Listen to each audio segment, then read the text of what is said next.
Hey folks, Matt from artoftheimage.com. Got a reader question here on FX and DX lenses, specifically using FX lenses on a DX body. So we've got, it looks like Martyr Yum is our YouTube handle. Writes in, FX lens on DX body. Hey Matt, I have a question that I suppose you already answered a couple times. I have a bit of a headache trying to figure out how will FX lenses perform on DX body.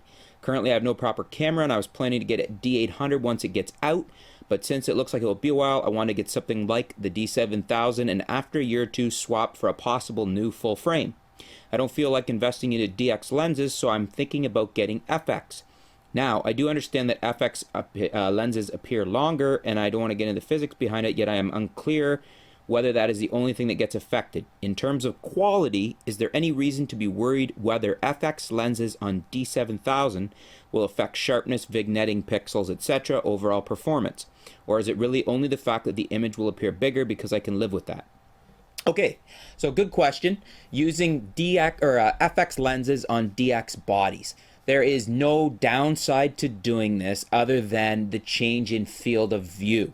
So, a lot of people will point out to you that your lens actually doesn't change its length on a DX body. It's the field of view. So whether you look at it as field of view or you want to look at it as just putting the multiplication factor of 1.5 for Nikon, 1.6 for Canon, and either way, the only thing that's going to change is the field of view. Actually, one of the advantages to using FX lenses on a DX body is that you're going to use the sweet spot of the lens. If the lens is like this, you're going to be using the center like this. So figure that the 1.5 crop, think of that in terms of the lens of the piece of glass. It's going to be applying that to how much of the glass it's using. So basically an FX sensor would use the whole area of the lens, and that's why sometimes you see certain lenses weaken the corners and whatnot.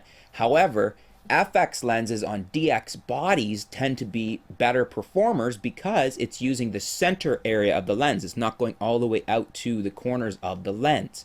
So basically, other than your field of view changing, so for instance, a 50mm FX lens, a prime, is going to be about a 75mm lens on a Nikon DX body. So your field of view changes, but other than that, you benefit from it because you actually get the sharpest part of the lens is what your DX camera is using. So there's no downsides to that. There's that upside there of the fact that you're getting the sharpest part of the lens. But the other upside too is that you're not investing in DX glass if you're planning on upgrading sometime in the future. Some people aren't even planning on upgrading anytime soon and still prefer to buy FX glass simply for this reason, because they know that DX glass isn't going to work on their FX cameras. Now, some of the DX glass does work on FX cameras, but it's not intended to be used for that, and you'll often see vignetting in the corners or things like that. Good example of that is the Nikon 35mm f1.8G actually works on a full frame body and has very minimal vignetting in the corners, but it still does. But really what we're getting down to here is that you should be using FX lenses on FX bodies, and it's fine to use FX lenses on DX bodies as well. The only thing you need to consider is, like he mentioned in his writing in there, that your field of view changes. So as long as you're fine with that, you actually get the benefit of using the sharpest part of the lens, the center area, so you're not going to have any issues with that. And it's not a bad thing at all to have FX lenses and use them on DX bodies. So I hope that answers your question. Thanks for tuning in.